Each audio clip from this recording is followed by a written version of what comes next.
Pharisees heard that Jesus was winning and baptizing more disciples than John. Actually, Jesus himself did not baptize anyone, only his disciples did.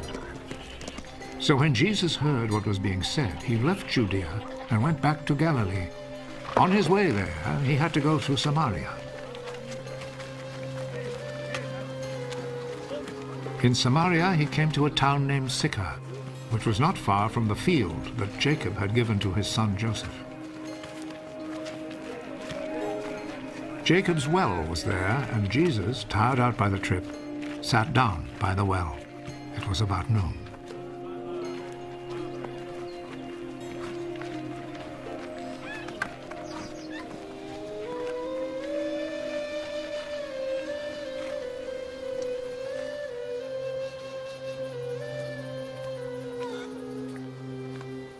A Samaritan woman came to draw some water.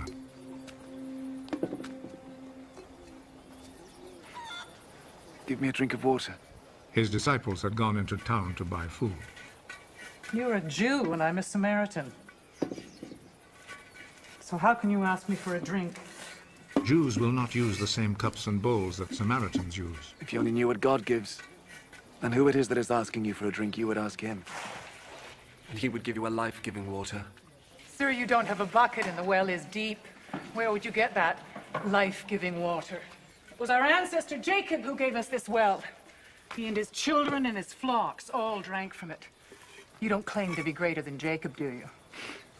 Those who drink this water will get thirsty again. But those who drink the water that I will give them will never be thirsty again. The water that I will give them will become in them a spring, which will provide them with life-giving water and give them eternal life. Sir, give me that water. Then I will never be thirsty again. Nor will I have to come here to draw water. Go and call your husband and come back. I don't have a husband. You are right when you say you don't have a husband. You have been married to 5 men, and the man you live with now is not really your husband. You have told me the truth. I see you are a prophet, sir. My Samaritan ancestors worshipped God on this mountain. But you Jews say that Jerusalem is the place where we should worship God. Believe me, woman. The time will come when people will not worship the Father either on this mountain or in Jerusalem. You Samaritans do not really know whom you worship. But we Jews know whom we worship because it is from the Jews that salvation comes. But the time is coming, and is already here, when by the power of God's Spirit, people will worship the Father as he really is, offering him the true worship that he wants. God is Spirit, and only by the power of his Spirit can people worship him as he really is.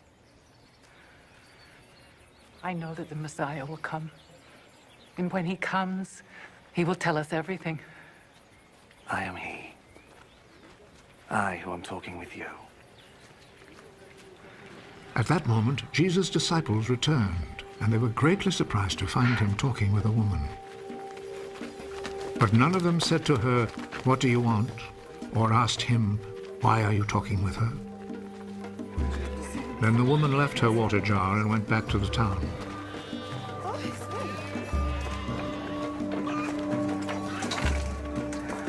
Come and see the man who told me everything I've ever done.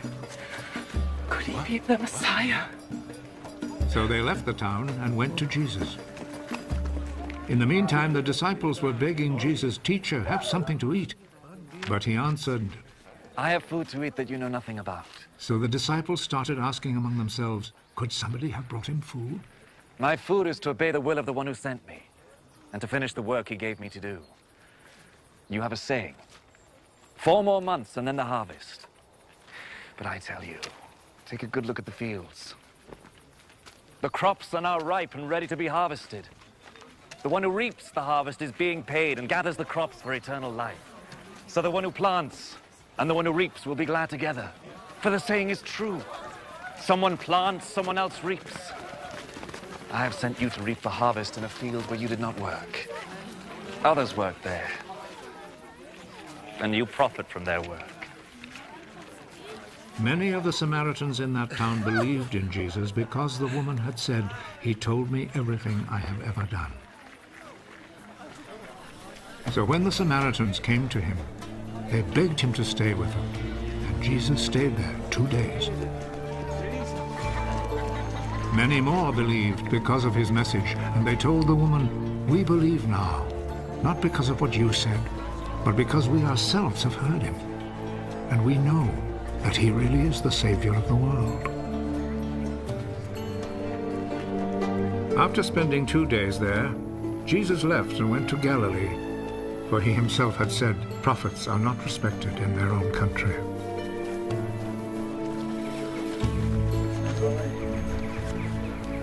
When he arrived in Galilee, the people there welcomed him, because they had gone to the Passover festival in Jerusalem and had seen everything that he had done during the festival.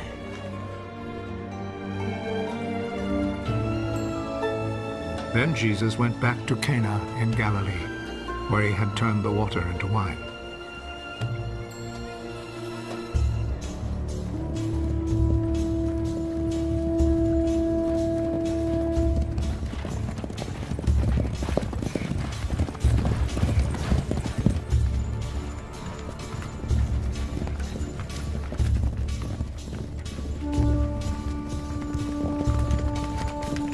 A government official was there whose son was sick in Capernaum. When he heard that Jesus had come from Judea to Galilee, he went to him and asked him to go to Capernaum and heal his son who was about to die. None of you will ever believe unless you see miracles and wonders. Sir, come with me.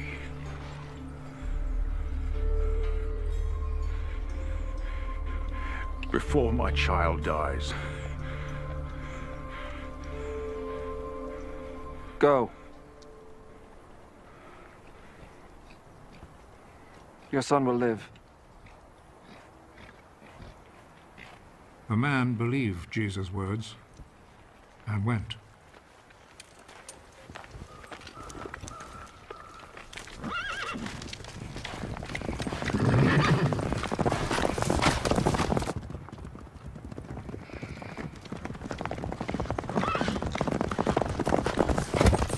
On his way home, his servants met him with the news.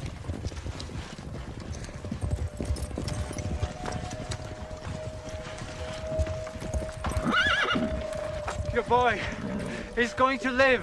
He asked them what time it was when his son got better. It was 1 o'clock yesterday afternoon when the fever left him. Then the father remembered that it was at that very hour when Jesus had told him. Your son will live.